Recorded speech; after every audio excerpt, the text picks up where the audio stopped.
Hey, The Bear, season 3, episodes 2 to 4. So I watched 3 episodes. I already watched the first one and talked about that in the previous time we talked about The Bear. And as you will know, if you saw that one, The Bear is one of, if not my favorite show of all time now, based on the first 2 seasons. And the first episode of season 3 was fantastic. It was in line with much of the rest of the show in that the episode was kind of dreamlike and had these montages. It told a lot of story through visuals. It was really about Carmy's experiences in the one restaurant in Copenhagen that he worked. And it had the return of a whole bunch of characters who were fantastic, including Will Poulter, that's his name, right? Where he had just a very short, stint where he was teaching Marcus about desserts. And so Marcus was just going there to learn about desserts, and Will Poulter just had a short cameo as the chef. And then he shows up again in this episode, in episode 1. And episode 1 was fantastic. I loved it, absolutely loved it. You had the return of one of the best actresses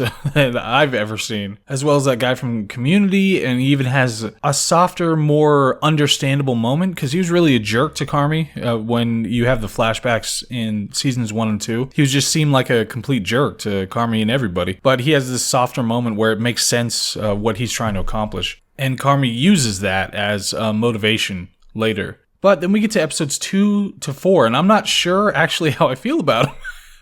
After I just went on record and saying how much I absolutely love the show. 2 to 4, I kind of get what's happening. One of the episodes was this bottle type episode where they're in the kitchen and they're trying to work through the things that happened at the end of season 2. At the end of season 2, if anybody missed it, and I'm going to try to mostly avoid spoilers for season 3, but if you haven't watched season 1 and 2, go ahead and watch those.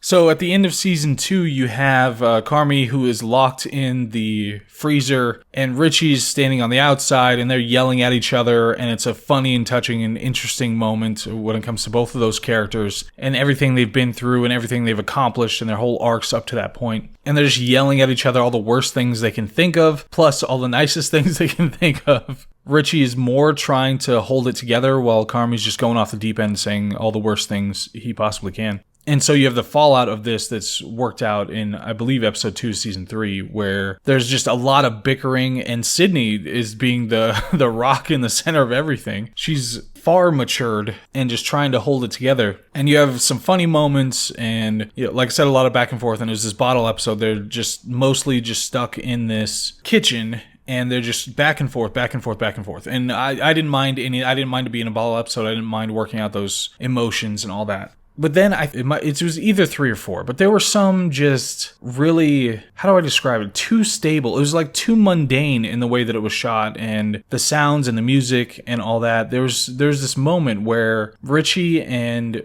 Sugar are just talking to each other, and they're just kind of expressing feelings. And there was something just too mundane about it. Obviously, I trust the showrunner and that there's something that's being accomplished here, but everything about the direction and the sound design and the acting and the editing through the first and second seasons, it was so kinetic. There's so much behind it, and it really gives it this excellent quality where it's so rewatchable, and it's got so much more intrigue, and there's so many more things to it that you can watch it 5 times in a row, and you'll pick out different things every time you watch it. So it was surprising to just be sitting in a room with a 2-shot, as far as I can remember, and they're just describing their feelings. There's something odd about that.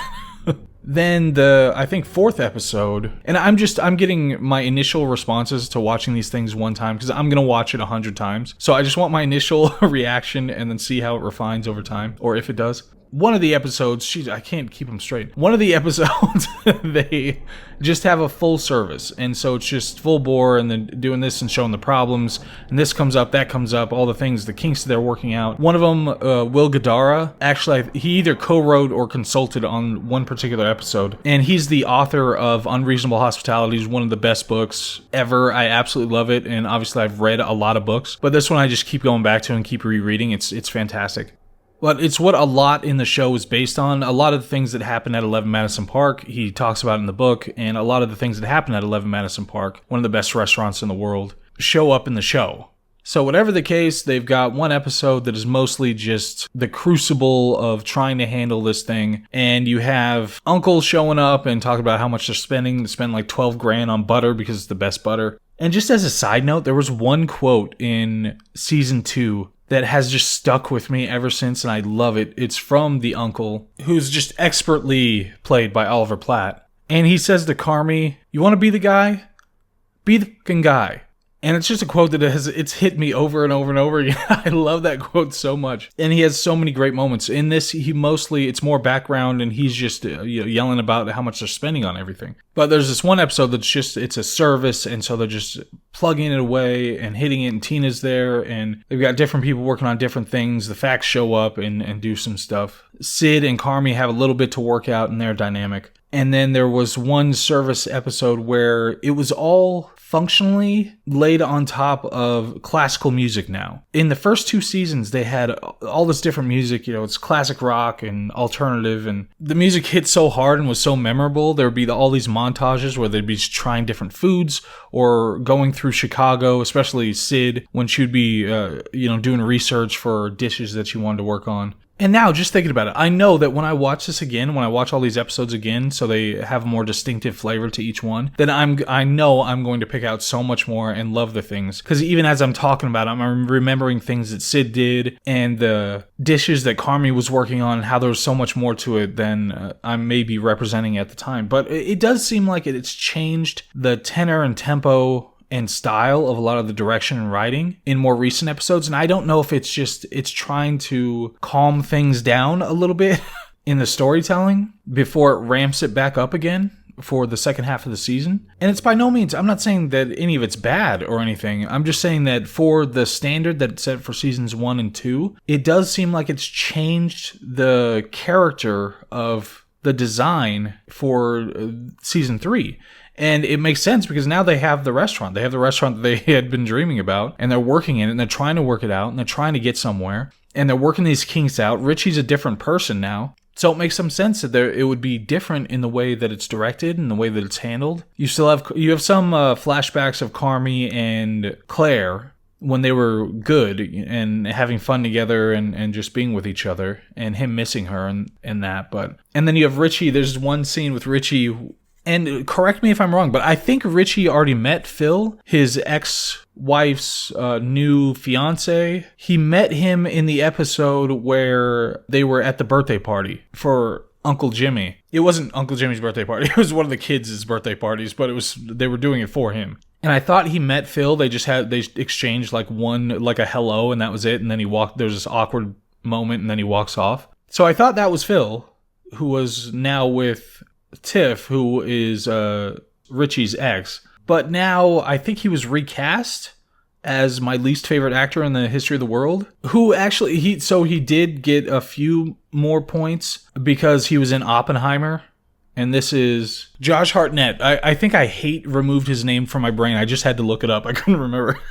Josh Hartnett. So he's in this, he was in Oppenheimer, so he got a few points for that because he actually did a decent job. There was only one moment where I thought he was overselling the way that he was talking, and especially as a contrast to how perfect Cillian Murphy was and Robert Downey Jr. It was kind of annoying that someone that isn't as talented as them was in the same movie trying to do something, but he was actually not bad in that movie. And he's had a couple of performances that were fine. He played Irreverence pretty well in that one over-the-top assassin movie that he was in. It wasn't a great movie. I think Lucky Number 11. But I thought that he played that type of character just fine. I couldn't hate him for that, but he's ruined many a movie. So he got a few more points. So instead of, I only infinity hate him now, instead of ultra infinity hate him.